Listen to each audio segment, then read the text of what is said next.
masalah kebakaran ini, tubuh badan ini, dia diceritakan oleh Allah Subhanahu Wa Taala di dalam Al-Quran itu sendiri. Bagaimana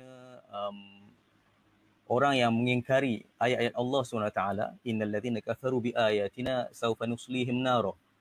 Mereka ini akan dimasukkan ataupun diletakkan di dalam kesiksaan oleh api ini. Jadi poin dia adalah pada kullama nadijat juluduhum baddalnahum juludan ghairaha liyadhuqul azab. Di sini adalah Allah Ta'ala menerangkan bagaimana fungsi kulit itu sendiri. Ketika mana kulit ini telah habis terbakar oleh api, maka digantikan oleh kulit yang baru.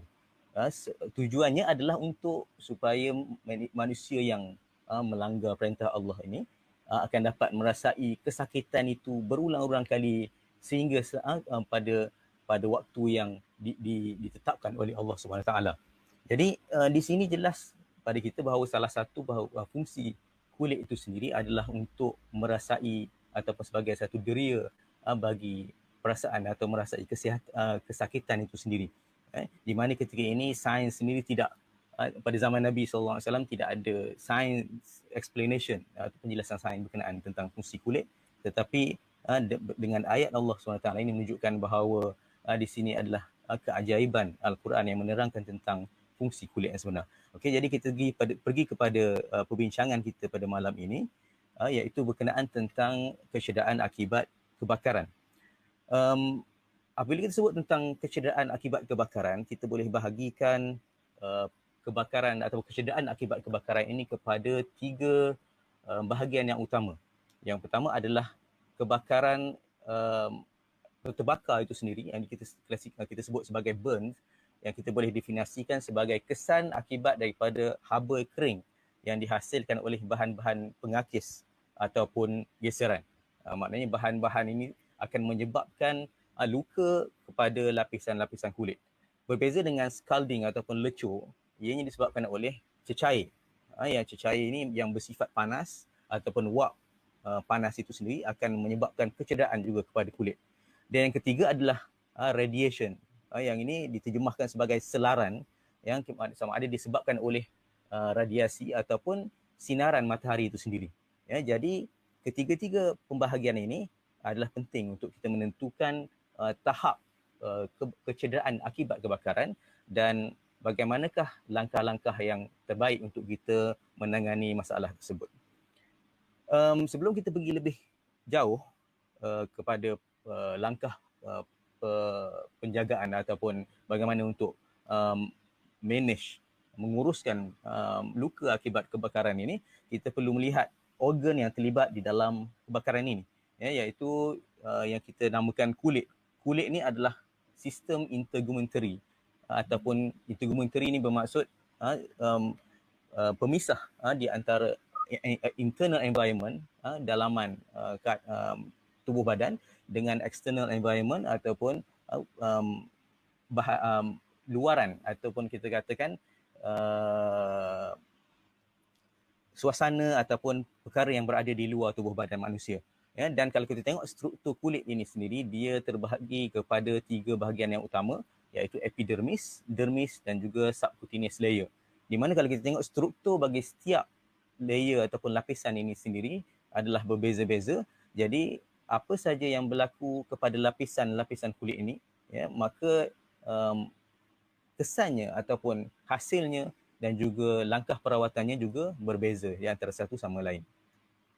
Dan struktur kita telah cerita tentang struktur kulit tadi, iaitu dia terbahagi pada 3, yang mana kalau di lapisan luar, ianya adalah untuk regenerate sel kulit baru setiap hari. Jadi setiap hari akan ada kulit baru yang menggantikan kulit yang lama, dan juga di sinilah terletaknya melanocyte yang memberikan warna kulit dan seterusnya perlindungan daripada ultraviolet, dan juga keratinocyte yang mana berfungsi untuk melindungi tubuh badan ataupun luaran daripada organisma. Dan kemudian lapisan kedua adalah dermis, ini merupakan lapisan yang mengandungi banyak organ-organ ataupun ataupun sel-sel reseptor, yang mana reseptor inilah yang dapat mengesan apakah yang berlaku di bahagian luar tubuh, dan seterusnya akan memberikan signal kepada tubuh badan, kepada otak, bagaimana untuk bereaksi ataupun respon kepada perubahan luaran yang berlaku. Yang ketiga adalah hypodermis, yang mana di sini terdapat lapisan lemak bagi bertujuan untuk mengawal suhu tubuh badan, dan juga collagen, yang mana collagen ini memberikan bentuk ataupun kesegahan kepada kulit itu sendiri. Iaitu kalau kita tengok balik fungsi kulit, iaitu untuk melindungi organ tubuh badan daripada mikroorganisma luaran, dan seterusnya untuk mengawal suhu badan dan mengeluarkan haba dengan apabila badan berada dalam keadaan panas, maka salur darah akan mengembang, dan apabila badan dalam keadaan sejuk, maka salur darah akan mengecut.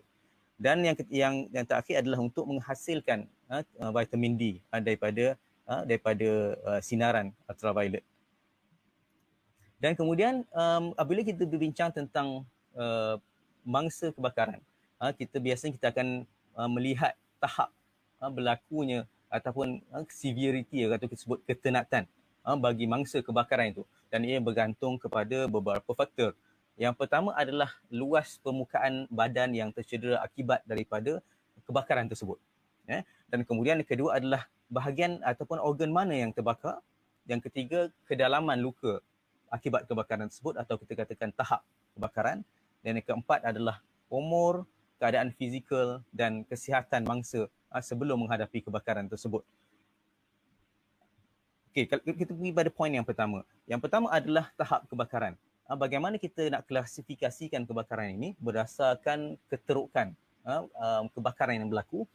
Yang pertama kita bahagikan kepada kita panggil first degree burn ataupun darjah yang pertama, yang mana ia hanya melibatkan lapisan luaran kulit, lapisan kita panggil epidermis tadi, yang mana lapisan ini akan nampak merah, akan kering dan akan sakit apabila disentuh.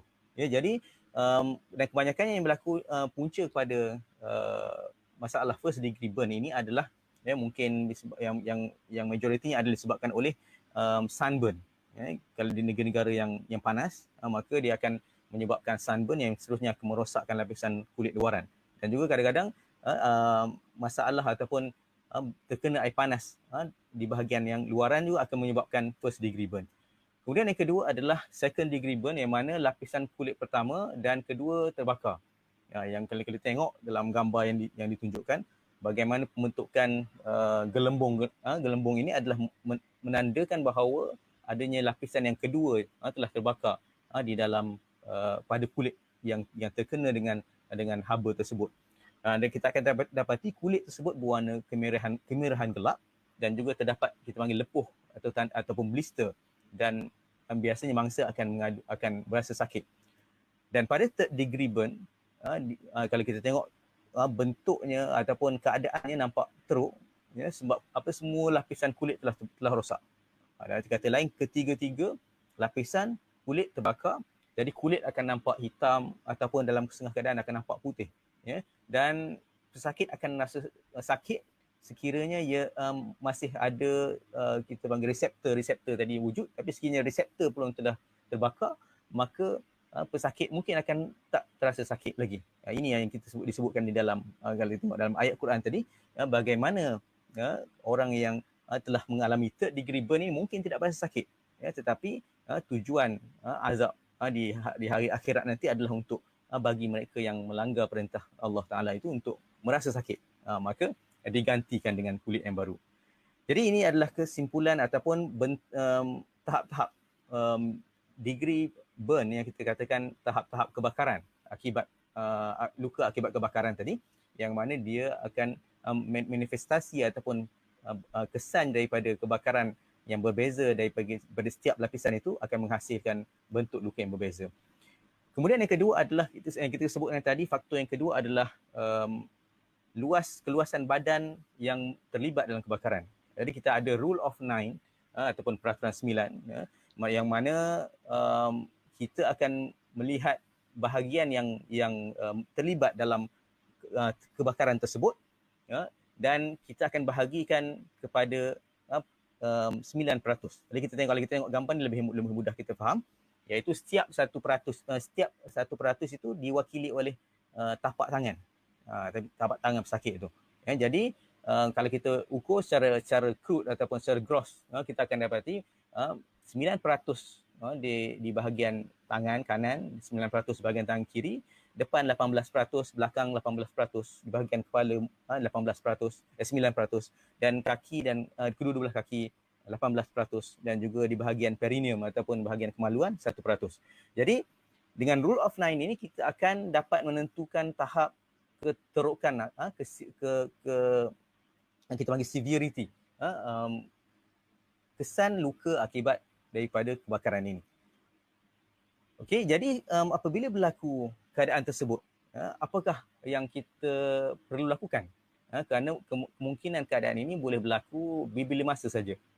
Sama ada di rumah, mungkin ketika kita sedang masak, berlaku splash ataupun percikan daripada minyak yang kita masak, atau mungkin air panas yang tumpah daripada dapur yang kita masak. Jadi perlunya kita ada kita panggil ilmu berkenaan untuk menguruskan masalah tersebut pada peringkat awal. Sebelum kita tengok adakah perlu kes ini dibawa ke hospital. Kerana ada kes yang mungkin boleh dirawat di rumah saja. Berdasarkan kita kata area ataupun bahagian tubuh yang terlibat, dan juga kedalaman luka yang terlibat. Okey, jadi kalau kita tengok dalam rawatan kecemasan, apa yang kita boleh lakukan pada peringkat awal adalah dengan menyiram anggota yang cedera tadi dengan air sejuk yang banyak. Mungkin kalau setengah buku describe ataupun menerangkan mungkin sehingga 10 minit untuk menghilangkan kepanasan dan seterusnya, mengelakkan daripada haba tadi untuk masuk kepada lapisan yang seterusnya. Kemudian yang kedua adalah kita hendaklah tanggalkan pakaian yang terbakar sekiranya terbakar. Tapi sekiranya dia melekat kepada kulit, kita tidak boleh memaksa untuk pakaian tersebut kita buka. Jadi kita kena gunting di sekelilingnya. Sebab apa? Sebab kalau kita cabut juga, kemungkinan yang akan tercabut adalah kulit-kulit sekali akan tercabut. Jadi kita pastikan kalau dia melekat kepada kulit, elakkan daripada kita tanggalkan. Kita gunting di sekelilingnya. Kemudian yang ketiga adalah bahan-bahan ataupun segala yang dibuat daripada logam, biasanya mungkin perempuan dan sebagainya, dipakai cincin, dipakai gelang ataupun dipakai rantai. Jadi kita alihkan dulu perkara tersebut daripada tubuh badan orang yang menghadapi masalah luka akibat kebakaran tadi, dan kemudian kita tutup dengan kain yang bersih. Okey, jadi elakkan daripada gunakan plaster, pembalut ketat pada anggota yang cedera. Kerana apa? Kerana plaster yang biasa kita gunakan di hospital pun berbeza daripada plaster yang kita gunakan untuk cederaan biasa. Kerana apa? Kerana dia perlu ada lapisan lapisan petroleum bagi mengelakkan daripada plaster ataupun pembalut tersebut melekat pada luka dan akan menyebabkan sakit setiap kali cucian luka tersebut perlu dilakukan. Kemudian jangan sapukan krim mentega, sebab banyak kalau kita tengok disebutkan mungkin petua dan sebagainya, saya tak pasti juga tetapi mungkin ada sebut sapu krim mentega ataupun apa-apa bahan yang kita tak pasti apakah tahap kebersihan tersebut, yang mana boleh menyebabkan anggota badan yang cedera disebabkan oleh kebakaran tadi dijangkiti kuman disebabkan oleh kita menggunakan bahan-bahan yang tidak kita ketahui unsurnya. Kemudian yang ketiga adalah biasanya kalau pesakit yang menghadapi masalah kebakaran ini, lebih-lebih lagi kalau kebakaran tersebut melibatkan bahagian muka ataupun kebakaran tersebut ataupun ianya menghasilkan asap yang menyebabkan mangsa yang berlaku kebakaran tersebut menghidu asap, menyebabkan salur pernafasan pula akan membengkak. Jadi kita kena pastikan bahawa pesakit tersebut tidak mengalami masalah penyempitan salur pernafasan. Kerana apa? Kerana kalau kita terlepas pandang perkara ini, mungkin kita fokus kepada tangan, kepada kaki, tapi kita lupa untuk melihat kepada kepada keadaan atau status pernafasan pesakit tersebut, kemungkinan ianya perkara tersebutlah yang akan menyebabkan kematian, bukan luka tersebut. Jadi kita kena tengok, kena perhatikan keadaan pesakit dari segi pernafasannya, dan ada beberapa kriteria yang kita akan tengok. yang memerlukan kita membawa pesakit ini ke hospital. Jadi disebutkan beberapa keperluan untuk kita merujuk pesakit yang terlibat dengan kebakaran ini ke hospital ataupun kecederaan yang akibat kepanasan ini ke hospital adalah yang pertama, kecederaan kebakaran ini melibatkan lebih daripada 15% kawasan badan. Kita sebutkan tadi bahawa lebih kurang satu tapak tangan ini merupakan 1%. Jadi kita tengoklah, kita akan ukur secara kasar berapa peratus yang terlibat bagi pesakit-pesakit tersebut. Dan bagi kanak-kanak ada lebih kurang kurang daripada 5%, iaitu 10%. Kerana apa? Kerana kanak-kanak ini pertama kita kata keluasan tubuh badan dia tu adalah lebih kecil daripada dewasa, dan dia lebih mudah untuk berlaku dehydration akibat daripada fluid shift yang kita setiap kali berlaku kebakaran di bahagian kulit ini. Di antara masalahnya adalah berlaku fluid shift, iaitu cecair yang sepatutnya berada di dalam sel akan keluar kepada daripada intraselular, daripada dalam sel ke ekstraselular ataupun di bahagian luar sel, menyebabkan beberapa simptom seperti kita panggil darah rendah ataupun shock yang berlaku kepada mangsa tersebut. Dan kemudian yang kedua, sekiranya kebakaran itu melibatkan bayi, kanak-kanak ataupun warga tua, kerana umur turut memainkan peranan yang penting, sama ada kita perlu merujuk kepada hospital ataupun kita boleh rawat sendiri di rumah. Kemudian yang ketiga, tahap kebakaran tahap 3. Jadi kalau kita tengok kebakaran tahap 3 yang teruk, mungkin sampai terdedah ataupun expose muscle, otot dalaman, kadang-kadang mungkin sampai terdedah di bahagian organ dalam, maka lagilah kita perlu merujuk kepada hospital.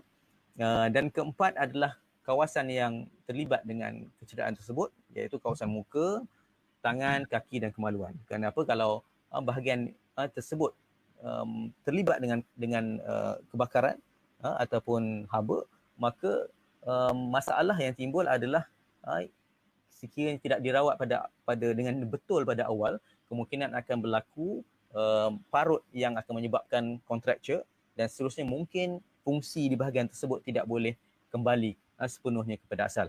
Jadi sebab itulah kita perlu rujuk awal untuk kes-kes kebakaran yang melibatkan kawasan tersebut. Kemudian yang kelima adalah sekiranya mangsa kebakaran terhidu asap.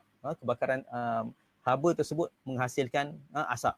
Kita sebutkan tadi bahawa pernafasan adalah satu elemen yang penting perlu kita beri perhatian. Kemudian yang terakhir, yang keenam adalah pesakit itu sendiri mempunyai tahap imuniti rendah ataupun memang telah mempunyai penyakit seperti darah tinggi, seperti kencing manis, yang mana pesakit ini adalah terdedah kepada jangkitan. Jadi mungkin lukanya kecil tetapi dia boleh merebak ataupun menjadi semakin teruk disebabkan oleh penyakit yang telah sedia ada. Dan apa yang dibuat di hospital, sekiranya kita bawa pesakit ke hospital, kita akan buat primary survey, kita panggil. Kita akan melihat pesakit as a whole, mana general condition of the patient, keadaan luaran pesakit tersebut sebelum kita pergi kepada bahagian yang terbakar. Iaitu yang pertama, kita tengok airway, saluran pernafasannya. Adakah dia tidak ada sekatan pada saluran pernafasan, kemudian keadaan pernafasan, breathing, adakah dia kadar pernafasan dia normal ataupun lebih ataupun nampak sesak nafas dan sebagainya. Kemudian yang ketiga adalah pengaliran darah dalam tubuh badan, circulation. Maka kalau kita tengok pada kita ada satu formula yang kita panggil Parkland formula, yang mana ianya adalah untuk compensate ataupun untuk menggantikan cecair yang keluar daripada tubuh badan akibat dari kebakaran tadi. Jadi ada formula, iaitu kita akan darab 4 ml darab peratus badan yang terlibat dalam kebakaran ini, dan seterusnya darab dengan berat tubuh badan, dan separuh daripadanya akan diberi dalam masa 8 jam dan separuh lagi akan diberi dalam masa 16 jam, yang mana dia akan menggunakan Ringer's lactate ataupun Hartmann solution, yang mana ianya adalah untuk memastikan bahawa keadaan cecair dalam tubuh badan itu tidak akan hilang disebabkan oleh kebakaran tersebut. Dan yang ketiga, yang keempat adalah disability ataupun kekangan pergerakan. Kerana apa? Kerana kadang-kadang kebakaran itu ataupun kecederaan tersebut melibatkan bukan semata-mata kebakaran luaran, tetapi mungkin dia jatuh akibat daripada kebakaran tersebut, maka kita perlu melihat juga sebab kita nak merawat satu penyakit, tetapi lama sama ada penyakit lain yang kita tidak identify. Kemudian yang terakhir adalah exposure, iaitu kawasan atau peratus kawasan yang terlibat. Kita akan tengok balik berapa peratus kawasan yang terlibat untuk langkah seterusnya. Kemudian ada beberapa sakit yang memerlukan admission ataupun akan dimasukkan dalam hospital berdasarkan tahap-tahap yang kita tengok yang kita lihat tadi, iaitu pesakit yang ini akan dicuci lukanya setiap hari menggunakan antiseptik yang berasaskan air. Kena elakkan daripada yang berasaskan alkohol yang meruap. Kemudian yang kedua adalah untuk mengelakkan daripada jangkitan. Sebab kadang-kadang mereka yang macam disebutkan tadi mempunyai immunity yang rendah, terdedah pada jangkitan. Jadi banyak kuman-kuman yang mudah membentuk koloni ataupun akan mendiami kawasan luka yang besar tersebut. Jadi kita kena pastikan bahawa mereka yang ada berisiko ataupun menunjukkan tanda jangkitan akan diberikan intravenous antibiotik ataupun antibiotik melalui salur darah. Dan kemudian yang ketiga, tisu mati ataupun necrotic tisu yang melepuh yang kita tunjukkan tadi akan dibuang setiap hari. Kenapa? Kerana tisu-tisu mati ini dia akan menghalang daripada penumbuhan tisu baru, dan seterusnya dia juga boleh menjadi source of infection, bagaimana dia boleh menjadi punca kepada jangkitan luka tersebut. Jadi apabila setelah luka mula sembuh dan mula granulate kita panggil, tumbuh, maka prosedur yang seterusnya adalah untuk menampal kulit daripada kawasan lain ke kawasan yang terlibat. Kita panggil skin graft. Jadi kita tengok ini sebagai contoh lah, bagaimana kulit daripada bahagian lain akan diletakkan ataupun ditampal di kawasan tersebut, yang mana kulit tersebut akan cover bahagian yang terdedah tadi. Okey, kemudian bahagian yang kedua adalah terbakar akibat renjatan elektrik. Kalau kita tengok ada beberapa pembahagian yang kepada renjatan elektrik ini, dia membagi kepada low voltage, high voltage dan juga lightning. Dan kalau kita tengok dia boleh terbahagi kepada yang besar adalah sama ada dianya adalah arus elektrik itu berbentuk pancaran ataupun berbentuk renjatan. Yang mana kalau pancaran ini adalah arus tinggi, voltan tinggi yang menyambar mangsa menyebabkan luarannya akan lebih teruk terbakar. Tetapi yang jenis yang kedua, renjatan ini, ianya mungkin bervoltan rendah, lebih rendah, tetapi ianya boleh menyebabkan anggota dalam itu terjejas lebih daripada luaran. Jadi kita akan tengok apakah kesan daripada renjatan elektrik itu sendiri. Okay. Kemudian dan mangsa yang tersentuh punca elektrik ini, kalau kita tengok dia akan mengalir dalam tubuh badan dan menyebabkan kecederaan organ dalaman yang lebih teruk. Okey, yang ni kita tengok bagaimana electrical burn ataupun kebakaran akibat renjatan elektrik itu lebih teruk daripada kecederaan yang kita tunjukkan sebelum ni. Kerana apa? Dia melalui arus elektrik tersebut seolah-olah melalui tubuh badan manusia ni, daripada bahagian kepala sampai ke kaki. Kenapa? Sifat elektrik ni dia akan melalui untuk membumikan arus tersebut. Jadi sebab itulah tubuh badan manusia ni jadi seolah-olah menjadi satu tempat aliran elektrik, dan seterusnya akan merosakkan organ-organ sepanjang tempat yang dilalui oleh elektrik tersebut. Dan yang perkara yang penting yang perlu kita tengok kalau dalam renjatan elektrik ni, walaupun mungkin kita rasa biasa, mungkin setengah orang ataupun kebanyakan daripada kita mungkin pernah mengalami renjatan elektrik ini. Mungkin yang voltage rendah, tetapi kalau ianya kita tengok mungkin luarannya tak ada masalah, tetapi sebenarnya dia boleh mengganggu sistem dalaman. Di antaranya yang disebutkan adalah bagaimana dia boleh mengganggu rentak jantung, yang mana akhirnya akan bawa pada kegagalan jantung. Sebab jantung tu menjadi lebih berdenyut dengan lebih kadar yang lebih rendah, bradycardia, ataupun berdenyut dalam keadaan yang tidak efisien, ataupun tidak ke arah tidak berdenyut, iaitu fibrillation dan berhenti terus, asystole. Dan yang kedua, dia boleh menyebabkan kecederaan kepada otot. Kalau kita nak faham, otot ni adalah seolah daging di bawah kulit kita, yang mana kecederaan tersebut akan mengeluarkan myoglobin. Myoglobin ini sebenarnya akan bergerak dalam saluran darah dan pergi ke buah pinggang, menyebabkan kerosakan buah pinggang. Kenapa? Kerana saiz myoglobin ini yang besar dan dia akan merosakkan penapis di buah pinggang. Kemudian yang ketiga adalah kegagalan sistem pernafasan akibat gangguan kepada saraf yang mengawal diafragma. So diafragma ni adalah otot di bawah paru-paru kita, yang mana pergerakan diafragma ini akan mengembangkan paru-paru dan seterusnya mengecutkan dia. Jadi apabila ada masalah pada diafragma, maka dia akan menyebabkan masalah pada kegagalan pada sistem pernafasan itu sendiri.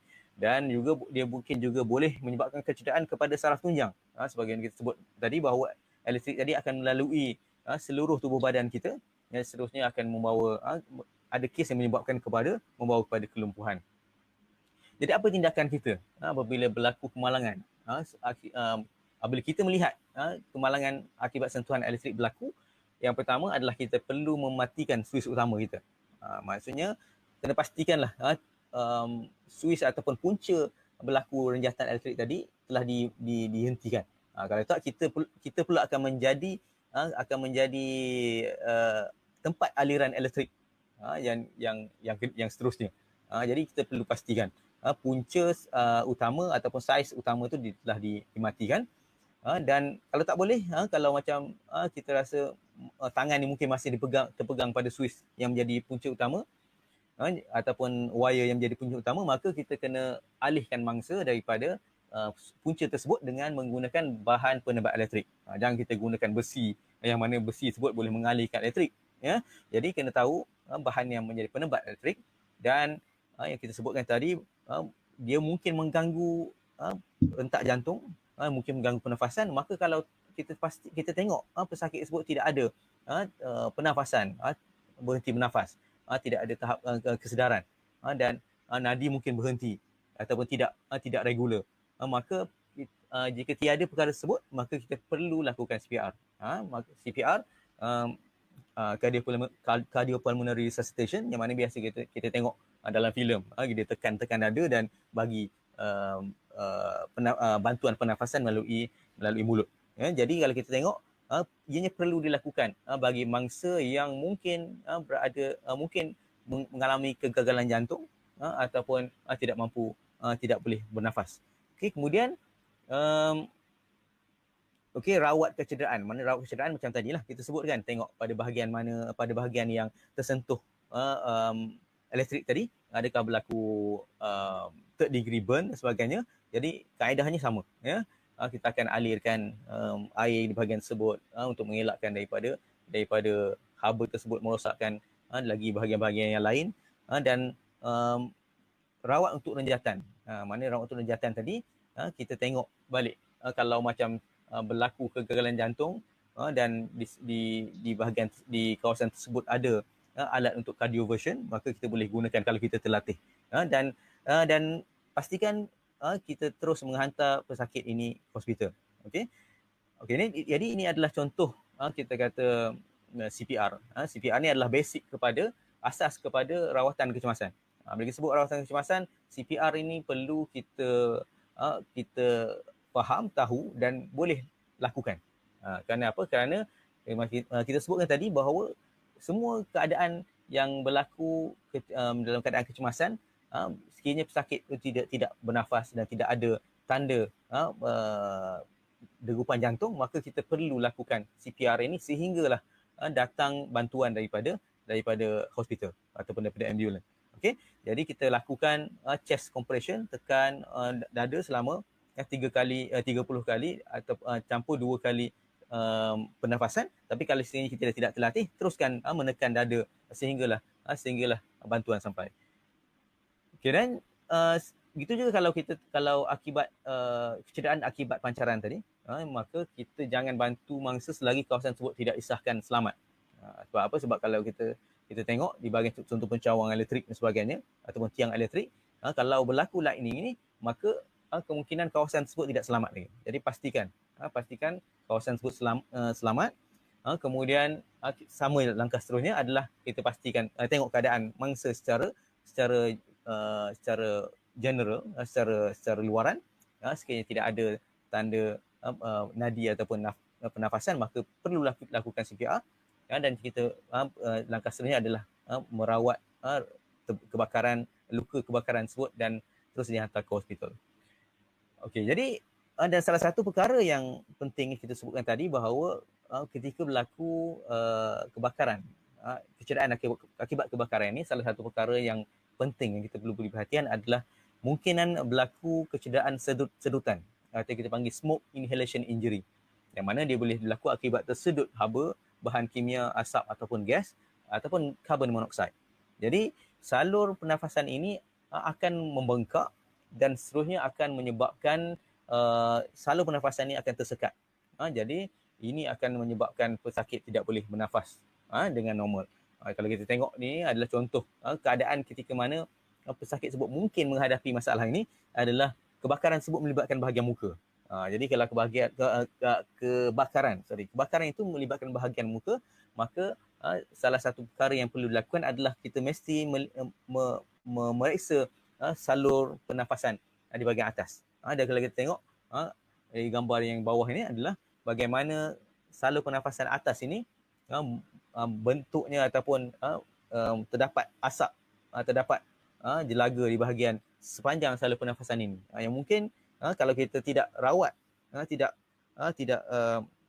berikan rawatan yang sepatutnya, maka kemungkinan besar dia akan membengkak dan seterusnya akan menyempit. Jadi kalau kita tengok bahagian muka terbakar, bulu mata, dan hidung terbakar, nafas, tubuh bau asap, dan pesakit akan menunjukkan kesukaran untuk bernafas, sakit dada dan seterusnya, restless ataupun gelisah. Jadi ini tanda-tanda bahawa asap tadi ataupun kebakaran tadi telah melibatkan salur pernafasan.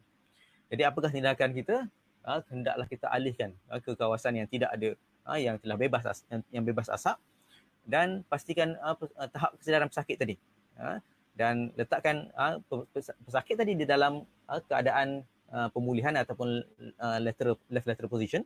Okey, kemudian kita akan periksa nadi dan pernafasan mangsa, dan sekiranya kalau masih tidak ada masih berlaku ataupun tidak ada tanda nadi ataupun pernafasan, maka kita perlu lakukan CPR juga, dan terus panggil bantuan perubatan segera. Okey, jadi ini adalah rawatan bagi selaran ataupun lecuran yang ringan. Maka kita boleh alirkan air sejuk di bahagian tersebut untuk mengurangkan kepanasan dan kesakitan. Sama macam tadi kita sebutkan, tanggal, sekiranya boleh tanggal, kalau tak boleh tanggal, melekat pada kulit, kita jangan alih apa yang melekat pada kulit tersebut, melainkan kalau ianya adalah bahan kimia yang berbentuk pepejal, kita kena alih lah, sebab dia akan menghakis terus kulit tersebut. Dan kita akan balut dengan plastik yang nipis, yang bersih. Kenapa? Tujuannya adalah untuk mengelakkan daripada cair daripada dalam tubuh badan keluar ataupun teruap keluar melalui luka tersebut. Jadi kita kena balut luka tersebut dengan plastik yang nipis, yang bersih, ya, untuk sementara waktu sebelum dihantar ke hospital. Dan yang terakhir yang juga penting juga adalah bagaimana merawat terbakar akibat kimia. Mungkin bahan tersebut bahan yang berbentuk alkali, dan juga bahan berbentuk asid. Jadi bahan-bahan tersebut yang mempunyai tahap pH yang tinggi, terlampau tinggi ataupun terlampau rendah akan merosakkan juga kulit, akan membakar juga kulit. Maka kita pastikan yang untuk kes begini kita alih bahan kimia tersebut daripada kulit, daripada ada kontak dengan kulit, dan seterusnya kita gunakan air juga untuk cuci, tapi jangan gunakan air yang laju, dan hendaklah kita siram dengan lebih lama berbanding dengan luka akibat kebakaran seperti yang sebelum ini, dan hubungi hospital dan hantar ke hospital dengan segera. Okey, jadi untuk sebagai kesimpulannya adalah